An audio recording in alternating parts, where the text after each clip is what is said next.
Welcome to the Authority File, the academic library podcast from Choice, brought to you this week by Sage Publishing and Choice. I'm Bill Mickey, host of the podcast and the editorial director at Choice. This week I'm joined by Michael Carmichael, senior publisher for video at Sage Publishing, and Jeffrey Karpicki, a James V. Bradley professor of psychological sciences at Purdue University. Michael and Jeffrey have a fascinating tale to tell about how they came together to conduct a literature review and original research around using video in an educational context. Sage has been publishing video content for the last 3 years, and as the company committed further to the format, it wanted to learn more about how video is having a demonstrable impact on education and learning. But in order to do that, Michael knew that he and his team needed external expertise to understand some of the deeper research around the topic, which led them to Jeffrey, who is a cognitive scientist researching learning strategies. So what Michael and Jeffrey found out ended up in a recently published white paper called Assessing the Impact of Educational Video on Student Engagement, Critical Thinking, and Learning, the Current State of Play, which is now available from Sage. So in this first of 4 episodes, I speak with our 2 guests about how they teamed up to study how video is used in learning environments and how it's transforming the college classroom. Okay, so could you talk a little bit about, both of you, about what brought you to this research? What piqued your interest in the topic? Michael, maybe we'll start with you. What got Sage generally interested in studying video in general?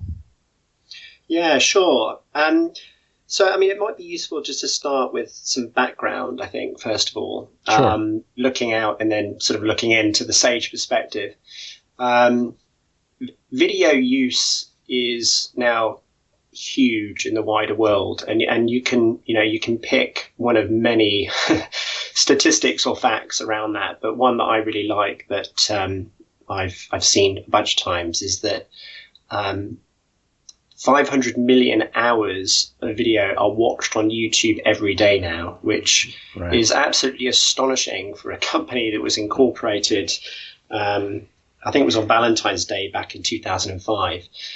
And there are many more besides. And then when you bring it closer to home in higher education, we see that the market is sort of continuously evolving, and we report on that in the white paper, but perhaps now more than ever. And kind of that video use and increased video use is feeding into that. So we're seeing course frameworks and approaches to teaching changing. Digital learning and e-learning is just ramping up hugely. And then you read reports around students' satisfaction with video or like of video in the classroom, such as the Kaltura study that was out last year, showing that 93% of students felt video increased their learning experience. And so there's these background components, really, that sort of is worth mentioning beforehand. And Sage Publishing is deeply passionate and interested about sort of publishing within both known markets and changing markets, a diverse range of materials, and both absolutional and scholarly materials. And Sage Video was really born out of this, which was launched back in 2015, and we now have 10 collections on the docket. Enormous amount of work in a short period of time. Right. And I think really sort of we've learned huge amounts in that time. I mean, enormous amounts about how to prepare video content and present it to the market. But we're really touching the tip of the iceberg. And we know that, just like most other video publishers and distributors. And so I think really sort of 3 or 4 years on from when we launched, 3 years on from when we launched our first video collection, and with that commitment to go further and launch even more and be more creative about how we make that material, we really wanted to dive in to understanding a lot more closely about, how and where video is really having sort of a demonstrable impact in higher education. Mm-hmm. And we were searching for some solutions around. I mean, that's a sort of huge, sort of major question. How is video having that sort of big impact? And over the course of early last summer, the video team at Sage was really thinking about how we could go about really addressing those sort of, some very deep, sort of fundamental research questions around that. And we realized that we'd need some expertise from outside. We'd really need to have, the knowledge and the skill set of researchers who really do this sort of every day and really understand how to go about rigorous research into looking at these, which led me to Jeff Karpicki.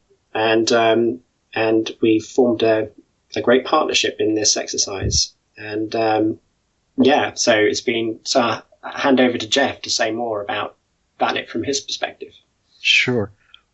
And Jeff, what was it about this project that grabbed your interest? So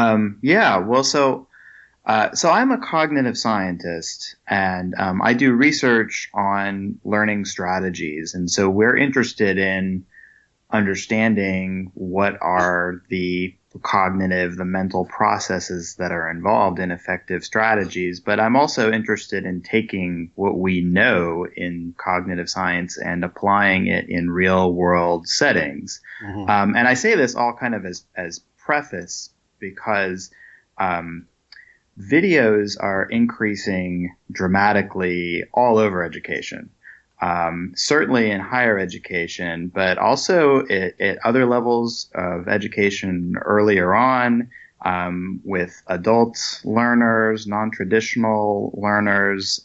Video is pretty central. And I'm interested in the science of it. You could call it the science of how people learn from videos. So how do people learn when they are watching videos, and what are ways that you might design videos to make them more effective, to make them actually enhance how much people learn, and as well as enhance people's experience while they're learning, how engaged they are.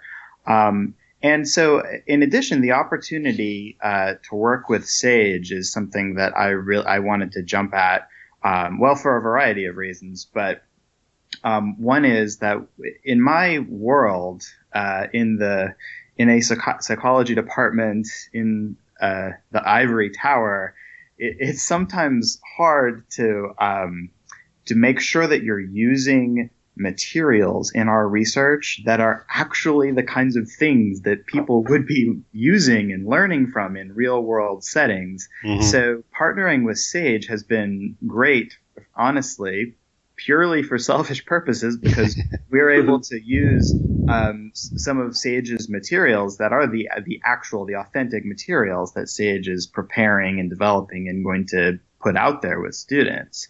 So just that alone is a really great opportunity and a great aspect of this research partnership.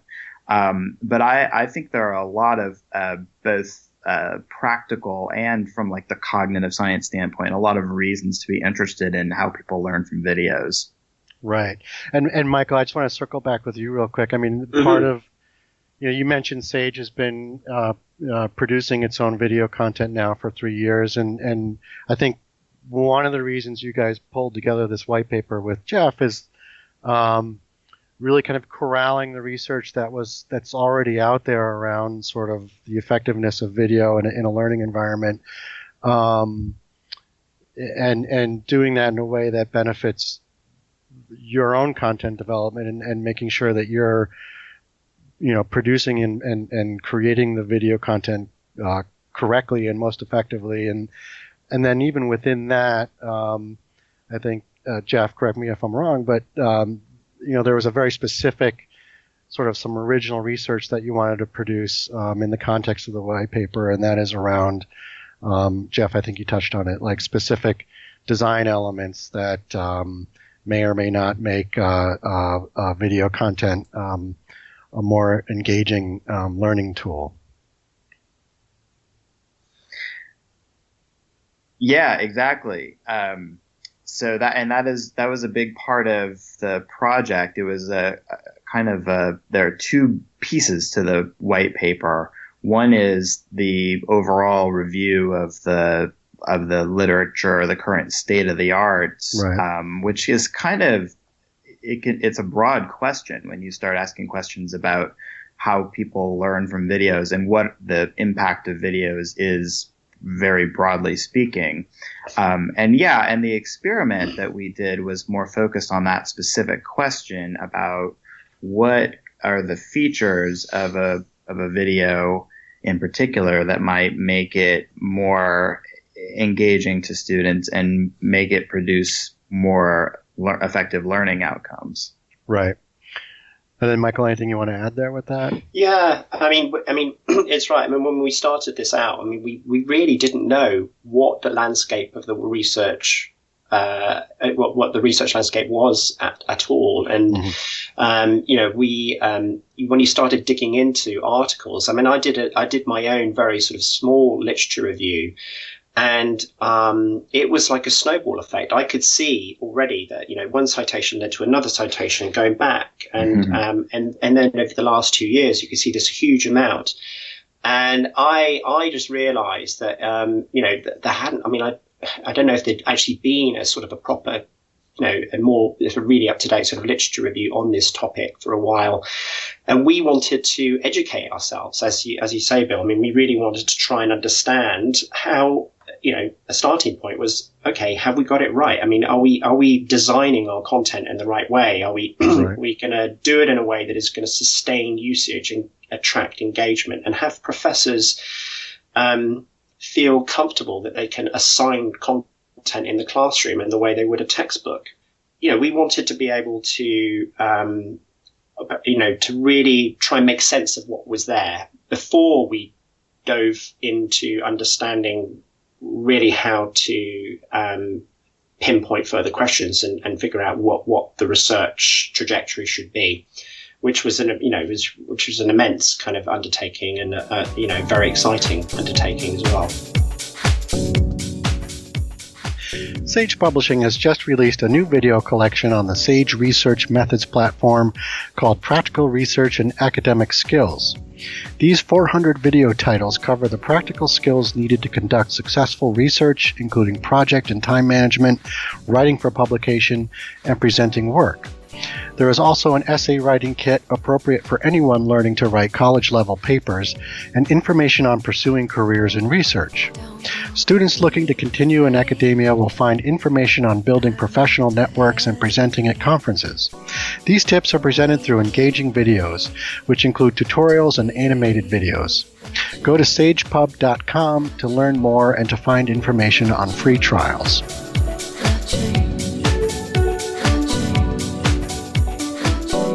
And Michael, just give us a little bit more background on some of the ways in which video and the internet are more generally transforming the college classroom. In the white paper, you specifically mentioned flipped classrooms and blended learning. Can you talk a little bit more specifically about what you mean by those terms? Yeah, sure. Yeah, so I mean, we really pick out those key course contexts and dive into those in the white paper. Yeah. The flipped classroom is essentially a method that employs kind of video lectures and practice problems as homework and active group-based activities in the classroom afterwards. Or so, in other words, I mean, it's often represented by images on Google of a professor standing on their heads looking at a whiteboard or the rest of their class. But effectively, the traditional classroom delivery is flipped, and what was actually delivered within the classroom is sort of assigned to the student to do outside, and then you kind of reflect on those materials once back in the classroom.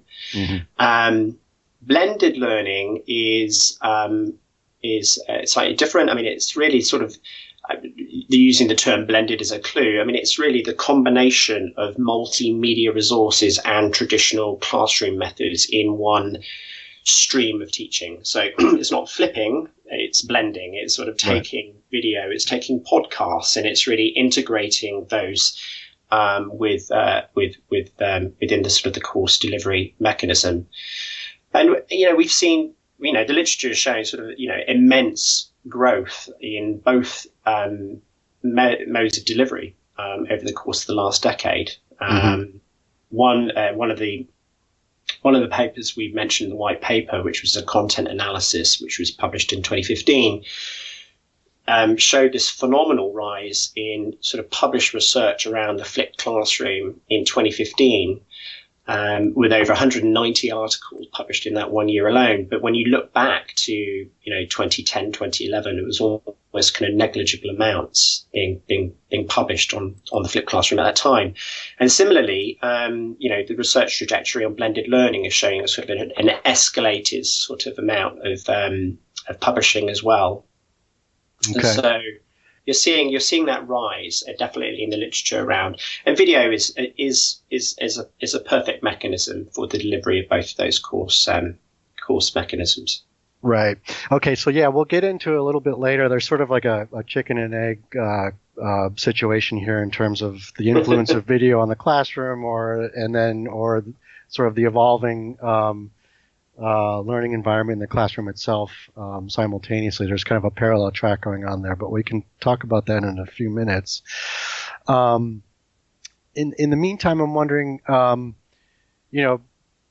where do you think, now that you've kind of surveyed the literature out there and done your own sort of research around the topic, very briefly, Michael and Jeff, where are still some of the biggest gaps in understanding how video can impact teaching and learning? Yeah. Well, there are actually a lot of gaps in our knowledge. So you said very briefly. I thought, Yeah. Hard to answer that briefly, because it kind of depends on what level you're talking about when you ask the question, how does video impact teaching and learning? Because video can impact teaching in the way the instructor approaches the class and the way that a teacher designs their course, whether they're going to do a flipped kind of classroom model. If you do that, that impacts how the content is delivered and how the interaction goes about with students in the classroom. And so on and so forth. I feel like I could go on for a while listing different ways that it could impact teaching. And that's just at the level of how it impacts a course as a whole. I'm interested personally, and I know Michael's interested in this and Sage is interested in this, at the video itself. What is it about presenting content in that video format that helps people learn and helps people to be engaged, and how could you make it more effective? And what's interesting to me is that there has been a few decades of research on what's called multimedia learning. And multimedia learning essentially means any time that you're combining pictures and words and in a mode of presenting content to people. And like I said, there are a couple of decades of really great work in this area. So there's a literature that provides some clues about how you might make videos particularly good and effective. But the gap that I see is that I don't know whether these two worlds have kind of met in the middle, if you want to think of it that way. I don't know to what extent the principles, the things that we know from the multimedia learning literature, are being examined within the kinds of educational videos that people are creating, either instructors creating them on their own with their own equipment, or organizations creating them for students. So that's the big picture that I see in terms of a gap in what we know, which is kind of exciting because it's also a roadmap to how we could do the kinds of new research that we could do that would really have an impact on improving student learning. Yeah. And as Jeff says, I think the holy grail for us is really that sort of piece around knowing, is there a certain type of content that will really deliver effective engagement and retain usage on platforms and really drive good learning outcomes? Or are there particular differences in different types of content and how you present those?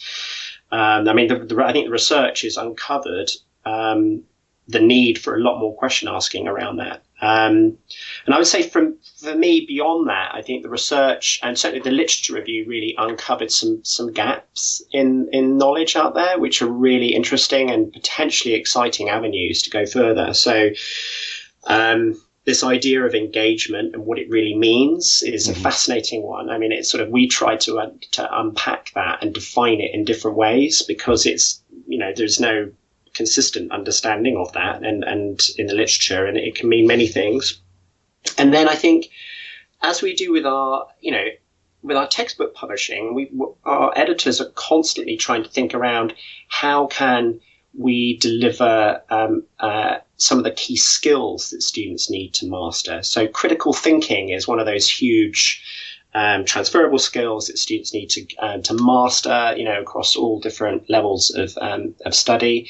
And I think there's a lot of, I thought there'd be more actually research around that than there actually is. But I think that one feels like a major gap in the literature at the moment, and which I think really presents itself as quite an exciting pathway for either Sage or other partners to pursue next.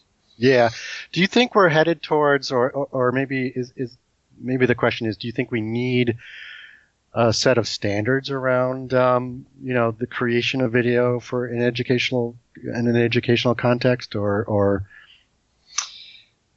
I don't think we need a set of standards. I think it's an interesting one. I think I use this term Holy Grail possibly a bit loosely. I think from our side, we want to know that what we're investing, what we're doing to create. I mean, our Sage video content is, largely made by us. And so we sort of, we have a big sort of stake in how effective it is. So I think, I think a lot of people would like to know more measurable things around impact of video, for sure. And I think our library customers for sure would really love to know that, and indeed professors too. I think they want to know that those materials that they're purchasing or subscribing to or licensing or integrating, is it just part of the digital hype thing, or is it part of the future, the now and the future? Right.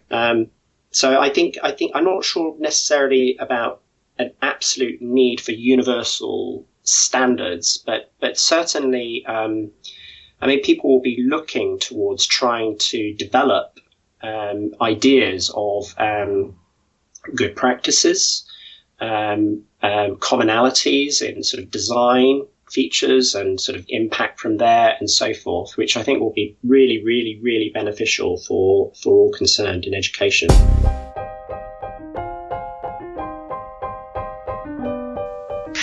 You just heard from Michael Carmichael, Senior Publisher for Video at Sage Publishing, and Jeffrey Karpicki, a James V. Bradley Professor of Psychological Sciences at Purdue University, who examined how video can be most successfully used as an instruction and research tool, which resulted in a white paper called Assessing the Impact of Educational Video on Student Engagement, Critical Thinking, and Learning, the Current State of Play.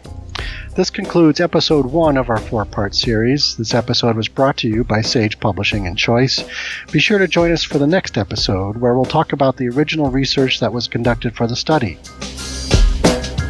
So the study was done with Purdue students, and they completed the experiment online, which makes sense because that's how a lot of video content gets consumed. You can search for and listen to all of the episodes of The Authority File on your favorite podcast platform. You can also find all of our episodes on choice360.org. Just click on the librarianship drop-down. If you like what you hear, please take a moment to give us a review on your favorite podcast app. That's all for this week. Thanks for joining us.